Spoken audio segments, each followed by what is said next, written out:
Olá, meu nome é Karine Carvalho, sou psicóloga e hoje quero trazer mais um vídeo falando um pouco mais sobre a abordagem que eu trabalho, que é a TCC, a Teoria Cognitivo Comportamental.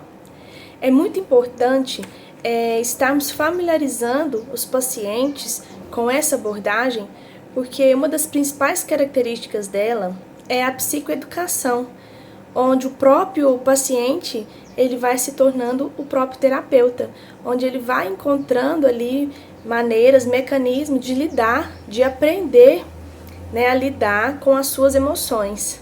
Isso é muito importante, porque não é todo dia, toda hora que ele vai estar tendo a oportunidade de conversar com o terapeuta.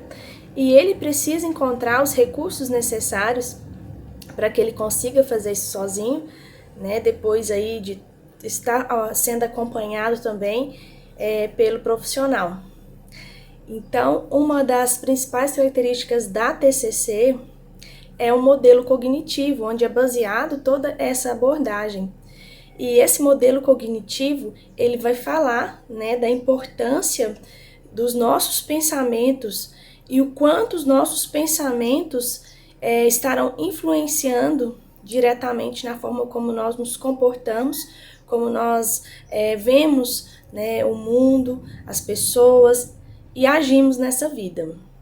Então, o evento, ele vai dizer, o modelo cognitivo vai dizer que o evento, gera um pensamento, desse pensamento vai gerar uma reação em nós, pode ser fisiológica, pode ser comportamental, e dessas reações nós temos as emoções e aí nós temos o comportamento. Às vezes é muito difícil para o paciente, nos primeiros atendimentos, conseguir identificar os pensamentos. Então é mais fácil identificar as emoções. Se ele está se sentindo triste, se ele está com raiva de algo, é mais fácil identificar. E aos pouquinhos a gente vai, criando uma tabela para que ele vá ali colocando, escrevendo e aprendendo a identificar quais os pensamentos que surgiram diante dessas emoções. Nós chamamos, os pensamentos disfuncionais. Nós temos milhões de pensamentos o tempo todo e não existe como controlar pensamentos, nem como controlar emoções. O que nós podemos fazer é uma gestão dessas emoções, é começar a avaliar, a ver a evidência e a criticar mesmo esses pensamentos, e pensar até que ponto esse pensamento ele está agregando na minha vida, até que ponto ele é disfuncional, até que ponto eu estou utilizando aí das distorções cognitivas, me fazendo de vítima ou catastroficando uma situação. E aí nós vamos trazendo mais razão, para aquilo que acontece nas nossas vidas, saindo da posição de vítima. E isso é muito esclarecedor e muito saudável. Então a gente leva o paciente a fazer essas reflexões, e às vezes os pensamentos eles vêm, simplesmente a gente precisa deixar eles irem. E aqueles pensamentos, que estão ali martelando, chamamos os pensamentos quentes, que são aqueles que estão trazendo algum grau, de disfuncionalidade, que estão atrapalhando a nossa vida.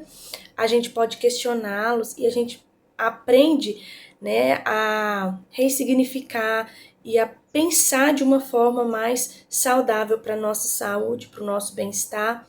Isso não é tão simples, Falando assim parece simples, mas é um exercício que a gente faz diário com a terapia.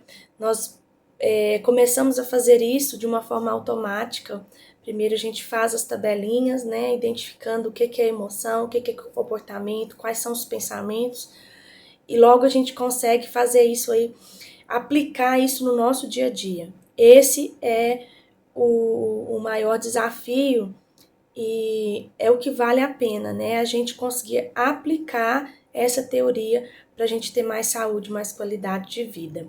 Então comece a pensar mais, o quanto aquilo que você pensa determina a como você tem se comportado e qual que é a qualidade desses pensamentos, se eles estão sendo bons, se eles estão te edificando ou se são pensamentos só disfuncionais. Um exemplo simples para a gente entender, né, esse modelo cognitivo. Duas pessoas fizeram a mesma prova. A mesma pessoa, a primeira pessoa tirou ali 10 e ficou super chateada. Tirou 10 e tirou 9, vamos pôr 9. Tirou 9 e ficou super chateada porque queria ter tirado 10. E porque estudou muito, se esforçou muito, dedicou todo ali um mês de estudo, deixando de sair, deixando de se divertir por conta da prova. E tirou um 9. E isso deixou a pessoa muito triste, muito aborrecida. Já uma outra pessoa que pode ter feito a mesma prova e passou ali na média, né? Vamos supor que tenha tirado um 7, ficou super feliz, ficou super satisfeita. Por que eu trouxe esse exemplo? Então, foi a mesma prova, o mesmo evento, só que as pessoas tiveram reações diferentes, né? E provavelmente isso está ligado, né, às crenças dessa pessoa. Enquanto uma tirou a média e ficou satisfeita, a outra não ficou satisfeita. Então, a gente tem a tendência, né, de ter interpretações diferentes, mesmo diante de um mesmo evento. Por isso é tão difícil a gente se comunicar, a gente conviver com outras pessoas, né? Porque baseado nas crenças, naquilo que eu acredito, naquilo que eu aprendi desde a minha infância com os meus pais, com o meu meio social, eu vou identificar como as minhas verdades absolutas e muitas vezes isso impacta diretamente com a realidade de como o outro enxerga, né? Então, qual tem sido a lente que você tem colocado, né, diante da vida? Qual a percepção que você tem tido diante dos eventos? Uma das frases também muito clássicas aí da TCC mais importante, né, do que do evento que aconteceu, é a maneira como a pessoa interpreta, a percepção que ela tem. Então, muitas vezes não é o resultado ali final, não é a consequência que traz tanto sofrimento para o ser humano, mas é a percepção que a pessoa tem. Já parou para pensar o quanto isso é profundo e quanto isso pode ajudar as nossas vidas a pensarmos, né, de uma outra maneira? Então, que fique aí essa dica, né? A TCC ela é muito mais ampla, tem muito mais coisas para a gente ver, mas que possamos pelo menos esse princípio aplicar, né? E começar a identificar os nossos pensamentos, entender que somos nós os protagonistas, né, da nossa vida, da nossa história, e de que nós temos alimentado nossa mente, né, o que nós temos ouvido, o que nós temos absorvido como verdade. Então, tudo pode ser questionado. Os pensamentos, eles muitas vezes não são fatos concretos, né? Não é só porque eu penso uma coisa que necessariamente é verdade. Às vezes é a minha verdade. Então, se eu jogo isso para o mundo, né? Se eu pergunto a opinião de outra pessoa, a pessoa vai ter uma opinião diferente. Então, vale a pena a gente se abrir para isso. Abrir o nosso olhar, abrir nossa mente, para nós, então, conseguirmos ter mais saúde emocional. Espero ter ajudado vocês. Um forte abraço.